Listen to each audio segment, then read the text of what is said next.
Michelle, and this is my soon-to-be son-in-law, Avery. And we both love to cook, but we know there's a lot of people out there who are uncomfortable in the kitchen. They're confused about how to cook healthy food. They think they don't have enough time to cook, so they don't sit down to the table and share a meal with family and friends. And they end up picking up unhealthy food on the run. Well, we are here to change all of that. We're going to show you how to cook quick, healthy, everyday food so that you can be confident in the kitchen and have more memories around the table with the people that you love. You've got this, so let's get started. Hey there guys, here we are. It's Avery and Michelle with The Fresh Table, and we are so excited to be here with you today because you know what? We care about your health. We really do, right? This guy right here, he is all about good health, but that wasn't always the case. Tell him how much you've lost over the last 2 years. Yeah, it's been like 40 pounds. And a part of it is because of what we're going to talk about today, which is superfoods. So with superfoods, I remember looking at a list and it was like the superfood 10 was supersized. Exactly, yeah. It was like 10 superfoods you can have. And I was like, don't eat that one, don't eat that one, don't eat that one. It was like salmon was the only thing that I would ever eat. And I was like, well, I guess I eat kale and I eat avocados now and all those things just because I knew that I just had to do it. And so I knew how to cook, and so I was able to make them taste good, which is what we're going to do today. Yeah. So when you're eating, guys, of course we want to make it fun. We want to make it an experience. Avery and I are both really big about the table. In fact, one thing that's been on my heart a ton lately is discipleship. My husband and I took some time off and went away for a while and really spent a lot of time in God's Word and the Bible and praying. And there's a verse in Matthew, and it says, Jesus is saying, all authority has been given to me. And he's telling us to go and make disciples, baptizing them, teaching them to obey all that I command. And he says, but don't worry, I'm with you. I'll be with you always. And so that verse of go and make disciples, I started really kind of just meditating, I guess, on it and realized that it's something I'm super passionate about. So part of the reason we do this show here is to help you feel comfortable and confident in the kitchen so that you can sit down, right, at the table with others. And I'm telling you, a person who does that beautifully, who sits with people and hears their story is this guy right here. Tell them a little bit about how you use your table as a way of ministering and helping and just hearing people's stories. Yeah, I think one part of it is that our home, my wife Dinnick and I make just such an effort, and sometimes it becomes like an effort, and of course when you have people over sometimes there's going to be added stress because you've got to accommodate some of those needs, but we love having people over and hospitality being a little bit of an art form, and that it's this lost thing that you really take someone in, allow them to relax, cook them great food, give them a nice warm bed to sleep in and all that. And so we have lots of friends. We have lots of sometimes strangers come in and they just kind of hang out with us for a little while, and that's amazing. But there's also something about going out and sharing tables with others, maybe not necessarily in your home. And that's a big point that I think gets lost nowadays. One of my favorite quotes is from a guy named Shane Claiborne. And he says that a lot of the problems that he saw in the world were not that a lot of us didn't care about poor folks or poor people or those who live in poverty, but that we didn't know them. We didn't know their name. And so a great way to learn something about the people that are in your city, in your town, is bring them food, share a table with them, share a meal with someone who you might not normally go out to eat with or have over. I think that's one of the most powerful tools that we have is to be able to say, hey, what's your name? What do you like? Just get to know people, and to share a meal is just the perfect kind of caveat to that. So it's a great way to just kind of get a conversation going. The Bible says in Romans 12, it says, invite people into your home for dinner, and if necessary, ask them to spend the night. Invite them. It's a command in there to say, invite them into your home, have dinner. And if they need a place to stay, tell someone to double up in a bed in your home and give them that bed. All right, so how do we go from superfoods to talking about discipleship? People say to me, how do you bring in Jesus into your cooking show? I'm like, I can bring Jesus into learning how to swim, tying a shoe. You tell me, right? But we are going to dig in here now, guys, because Avery's going to kick us off with this amazing recipe using so many different great superfoods. Yeah, and just because people are coming over doesn't mean you have to sacrifice the health of it or just open a can or something. So we're going to make some really amazing food. So let's get started. So we're going to make salmon with a spicy pear chutney. So I've got to get a pan nice and hot. So with fish like this. We've got salmon with the skin on. Always be careful. Make sure you're not touching the raw meat and then handling other items, especially like ready-to-eat food. That's really dangerous. So Miss Michelle is going to dice up some of these pears. You can make them really thick. You can make them really small. Right now we're going to do 2 pears. And that will give us enough for 2 pieces of salmon, essentially. So it's a meal for 2, and you can also save some of those. So we've got a little trash bowl we can do with those just to make life easier. You don't have to run back and forth to the trash can 15 times. That'll make life easier for you. So the pan needs to be nice and hot, and when I put the fish in, I'm going to lay it away from me. That's really important because it's not going to splash the oil all over me. And then I'm going to be able to tell essentially when to flip the salmon because you'll be able to see like it's cooked about halfway up, and that's when I'll flip it. The skin on the bottom should get nice and crispy, and then it should peel right off on the end if you don't like the taste or the texture of that. So let's put just a little splash, about a tablespoon of olive oil into our pan for the fish. And then into our pan in the back for the chutney, I'm going to add just about 1/4 to 1/3 a cup. This is 1/3 cup of apple cider vinegar. That's going to be our base that allows the rest of it to boil down. So you can do it in like more of a stock pot. Right now I've just got a little saute pan. It's totally fine. And in there, I have about 2 tablespoons, a touch less right here because I don't want it too spicy, of fresh ginger. And then I've got a little maple syrup. This is amazing. This is 2 tablespoons of that. Just adds a touch of sweetness, helps it kind of like caramelize. You could do honey as well. No, you can't. You can't?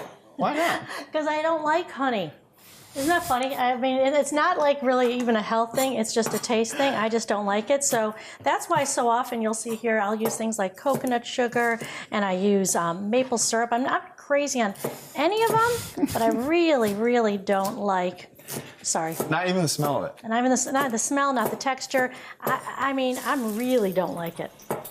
So if you'll notice when I'm putting the salmon, I'm laying it away from me. It's going to kind of splatter and get loud because the pan should be really hot. Dump that in. Yeah, and I'll cut up another one. So great. So you can take the skin off of these, just normal peel, just like an apple, or you can leave it on. There's still a bunch of nutrients in there. And since it's going to cook down, you won't get a lot of that kind of like mealy kind of taste that you get with like the peel of an apple or with a pear. Yeah. Yeah, so we're kind of mixing it up. We're doing one with the peel on and one with the peel off. And I love chutneys. I mean, if you've looked at some of our other shows, remember we did that mango chutney? We were in Ecuador. That was awesome. That was awesome. If you guys could only see, sometimes like when the camera stops rolling and we're like, okay, see you next time at the fresh table, we attack the food. And I remember that mango chutney one, you and I were almost like going to battle over it because it was really amazing. It had some kick to it and all that. So I'm probably going too slow here, so I'm going to let you finish. No, you're great. So we also added the jalapeno in there. Again, that's totally optional. A lot of times with the dishes that we make, we kind of give you like a baseline or somewhere to start. We usually don't add a ton of other ingredients because we want to leave that up to you. That's not because we don't cook with a lot of herbs or other things like that. It's just because I want you to know the base level of this recipe, and then you can kind of customize it. Some of you have got herb gardens in your front yard. Some of them you have easy access at a local farmer's market to other ingredients. Again, the first time you make something, I really encourage you to make it true to form, make it like the recipe or the chef tells you to make it. And then after that, use it as like a guideline and then customize it how you'd like it. I like things just a touch spicier, maybe a touch sweeter, just personal preference. And so I'll make it like that the next time, but now I know what it tastes like. So yeah. And tell us some other ways that you could, what else would this pear chutney taste good on other than salmon? You got salmon, you got a lot of proteins. I mean, you could do like a pork loin. You could do chicken. Great, yeah. You could even like make it really thick and use it almost like a relish, like on a bratwurst or like a hot dog kind of thing. It would taste good on a sandwich, wouldn't it? If you said like you kind of boiled it down more and made it real thick, that would be great on like a nice sandwich. And also salmon, you probably have all heard it's good for you. Let's go ahead and eat some salmon, right? And here's a couple things. My thought is, if possible, eat wild caught salmon. I know there's some things out there that are like, no, it's okay if it's farm raised. all the research that I've done keeps pointing me back to doing the wild caught when it comes to fish. In addition, salmon has something called omega-6s. Omega-3s. And omega-3s are really good for you because a couple different reasons, but one, they're an anti-inflammatory. And research now shows that most of our health issues really come from an inflammatory response in our body. So we get this inflammation that causes all sorts of issues going on in our body. So a lot of the foods that we're using, the health benefit of it is that they're anti-inflammatory. So a natural anti-inflammatory can help with anything from digestive issues to achy joints. The interesting thing is both my husband and my sister ate some sugar, and they've really not been eating much of it. So they ate some sugar, and they both had called me to tell me that their joints were hurting. Like my husband's knees were hurting. So you have to be like, what you're eating, guys, isn't, hear me, it's not just about what tastes good, okay? It's also about what's good for your body. How can we get the most nutrients in? And that's part of what's basing a superfood. How many nutrients are you getting into your body through that food, okay? So salmon, great, all these chutneys, the ginger is good for your digestive system. But right here, I have something called broccoli rabe. I just learned today that I was saying it wrong because I was calling it, he told me, I was calling it wrong. I was calling it rabe, broccoli rabe. And I guess depends on where you're from. Maybe they pronounce it. But I would think a Southern would say it rabe. I don't know. Anyway, this is broccoli rabe. Here, can you see how it has a little bit right there, excuse my fingers, of what looks like broccoli? Because otherwise you think, is that really broccoli? But see, it also has the power greens and the leaves and everything. So all I did was I got the broccoli rabe and I rinsed it off and cut off just the very, very tips of it. Then I had a big pot of boiling water, and I took it and I just submerged it in the boiling water for, I bet it was in there only maybe 2 minutes, not long. Just enough to get that stem to wilt a little bit, okay? So now, if you're having people over, you want to do this part, you can prep it in advance by doing this. And then to make it extra special good, I have here 4 small cloves of garlic. I mean, for me, I would put in like 50 cloves because I love garlic. Garlic is also another one of those kind of superfoods. You can mince it if you want through a garlic press, or you can just do a nice little one with your knife. Okay, so we're just cutting it up into little pieces, and then we're going to toss it into a pan with some olive oil. Once it softens, this garlic softens, I toss in the broccoli rabe, the olive oil, and that crushed red pepper, okay? So I got the pan on for you. All right, so let's put that olive oil in first, and then we're gonna load it with some garlic. If you don't like garlic, don't come knocking at my door. I've always got it going. And if you want like a splash guard, I use those a lot of times for when you're cooking like bacon or fish or things like, especially with like meats in a pan, they're gonna splatter a lot. That's all right, it'll wipe up pretty easily. With our salmon, we've got about 2 minutes on each side on about a medium-high heat. Again, you want that nice crispy skin on the bottom. If it doesn't have a skin on it, it will tell you when it is ready to be flipped. Salmon doesn't stick a lot, but if you use things like cod or flounder, catfish, things like that, even some pieces of chicken, it has to release. So when a cold item hits a hot surface, it's going to just naturally stick. And then when it's ready and kind of forms those crusts, it will naturally. So if you see somebody scraping up something off a grill or something like that, back off just a second, give it another moment, and it will release itself when it's ready to go. So we've had it about 2 minutes on each side. Again, when you're first starting to cook, I would really, really recommend that you use a thermometer just to make sure that your cooking makes the right temperature, because you can get in a little bit of a trouble kind of situation there. So, yeah. And if you're cooking this at home, what we would suggest is to cook this chutney first, because it's going to take a lot longer than the salmon. So we would want this chutney, because really the longer that you cook that chutney, the more flavors come in. If you want your chutney to be a little bit more liquidy or thinner, put a lid on it while you're cooking it. If you want it more like a thick, almost like you were saying, like you could use it as a relisher or something, then keep the lid off. But watch it, because you don't want it to burn on the bottom. If you run out of liquid, you can always add a little bit more water into that chutney, or just cook it slow with a lid on it is another way. Okay? So I've got my garlic going, and I've got my broccoli rabe here, and not rabe, oh my goodness. And then we just have a tiny bit, it's about a half teaspoon of crushed red pepper. You wanna go ahead and Again, put, totally up to you. yeah, dump put this that in? Yeah, let's dump it in. And just then we're gonna toss that around in the oil. I'm telling you that the reason also, that's more than 2 servings right there of broccoli rabe. But if you do this, guys, make a lot of it. I just cooked up the whole bunch, the whole batch. It was a big thing. And then tomorrow for breakfast, I dice it up and I stir it in with some of my eggs and make a nice scramble with that in there. So we want to we'll get that garlic kind of nice and soft, almost a little bit like a brownish color. And it gives it so much flavor. We'll add a little bit of salt and pepper. Avery, if you don't mind doing a little salt and pepper on there too. You got it. Would be great. Ooh. Oh, look at that piece of salmon. That is Turn the beautiful. burner off. Okay. A little salt and pepper. And maybe, yeah, and then we can turn that up a little higher, maybe. Great. All right, so we're really showing you how to make an entire meal using lots of superfoods. We have that salmon with that pear ginger chutney. We've got the broccoli rabe over there. And then I'm now going to go on and show you how to make just a beautiful salad to go along with it. What we have here is kale. You guys have all, I'm sure, heard, kale's good for me, I should eat my kale, all of that. And so here is what kale looks like. Now, if you've ever heard someone say the rib of kale, do you see this little hard thing? That is what the rib is. And there's really 2 different ways you can take it off. You can take it off by just kind of bending those leaves away from the stem, okay, like this.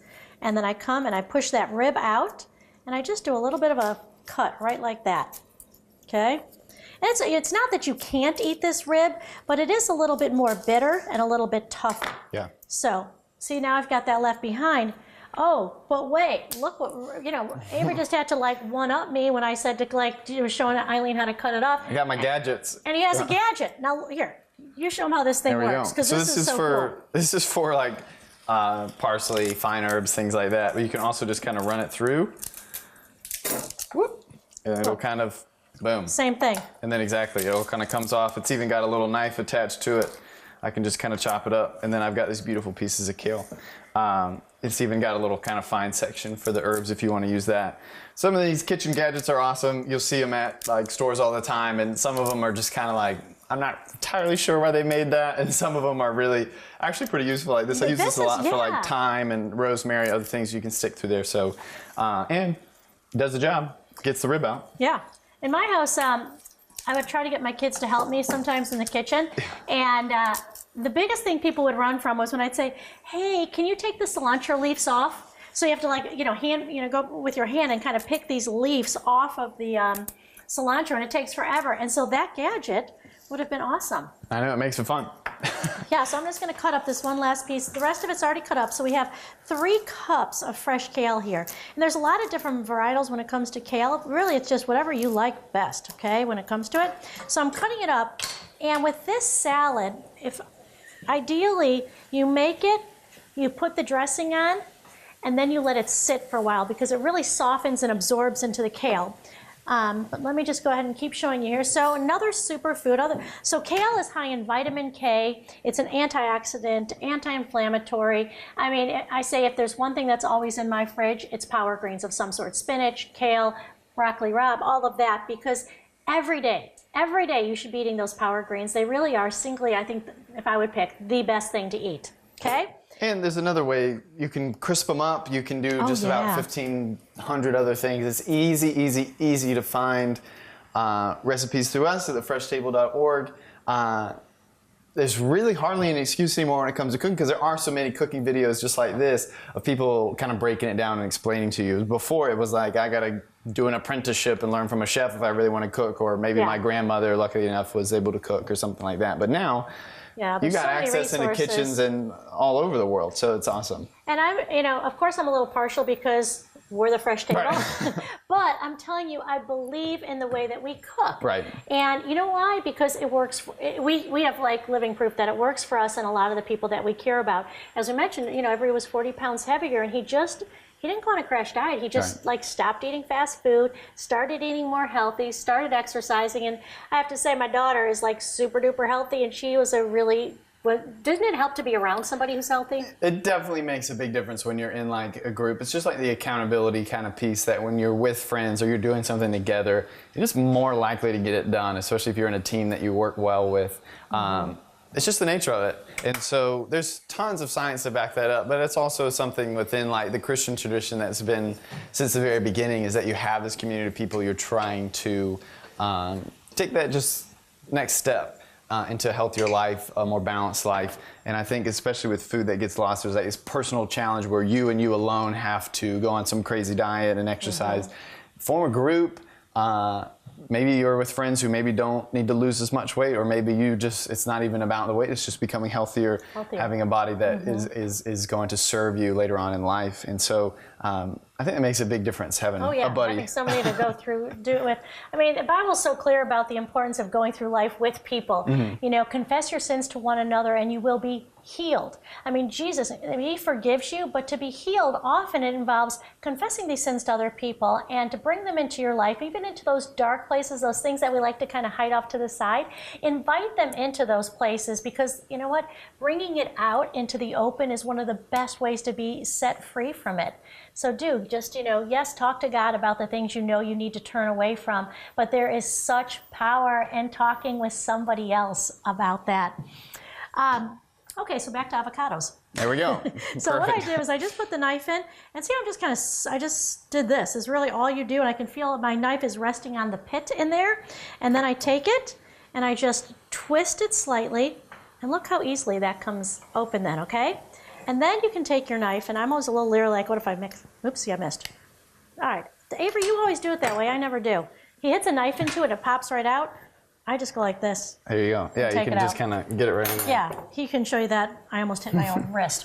So, okay, so then avocado, just an amazing food to eat. And people are sometimes leery of avocados because of the fat content in them, because they are a high fat. But I mean, if anything has been changing in the way that people are looking at kind of healthy eating, it's fat is not the enemy. I've been saying that forever. Fat is not the enemy. The enemy, or the thing that we really need to avoid, is too much sugar. And I'm not saying you can't eat any, because you'll see in our chutney we added some maple syrup, pure maple syrup. Don't use the fake stuff.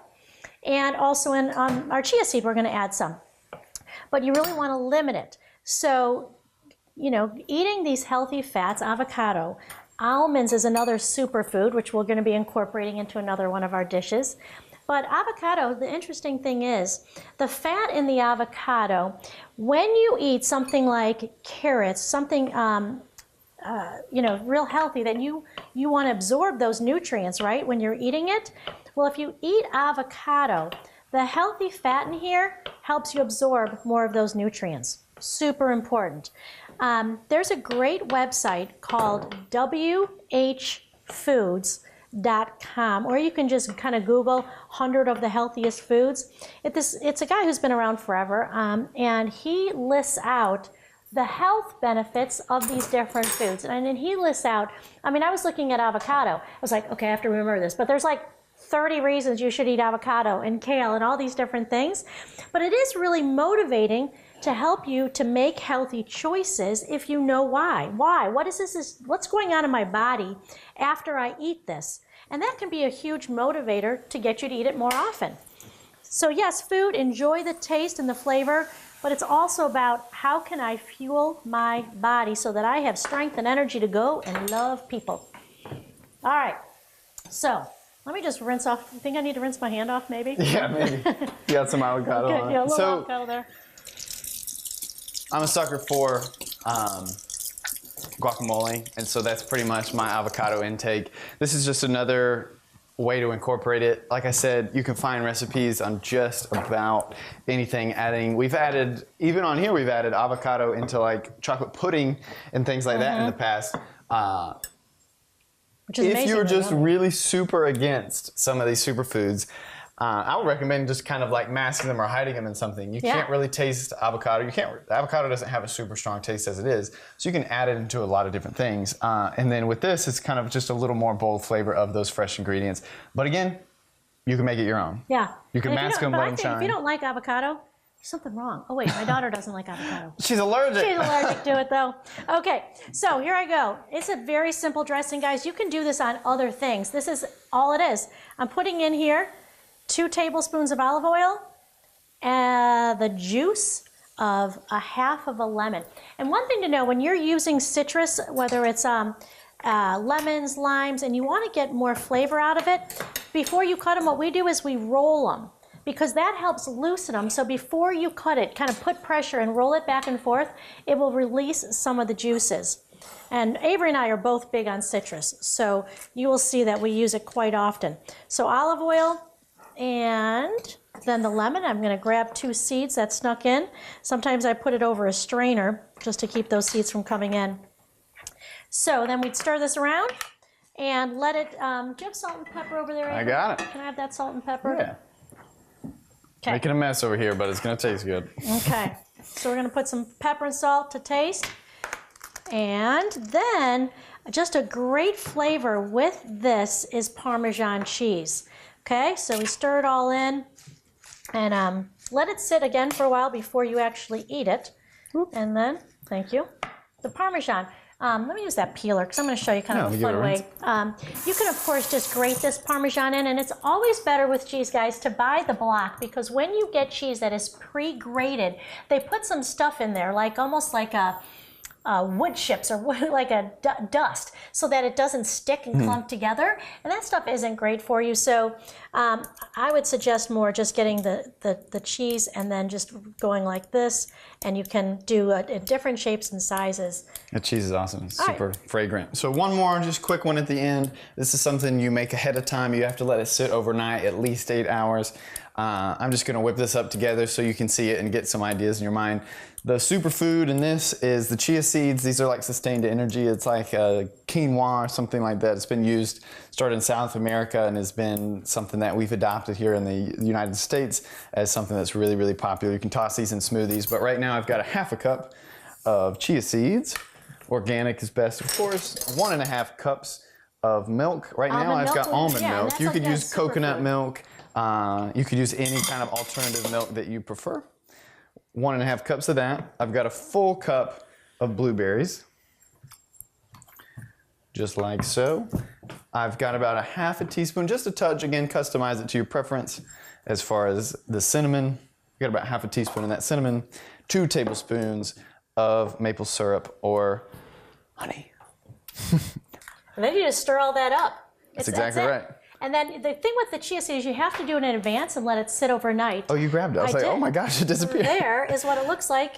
Here's the salmon, the broccoli, the kale. Yum all around. All right, guys, get your superfoods going. Get them going today, okay? And all you do with that then, guys, stir it up, put it into a container, and it's ready tomorrow. You ready to go? Well, thanks so much for joining us. See you next time. Bye-bye.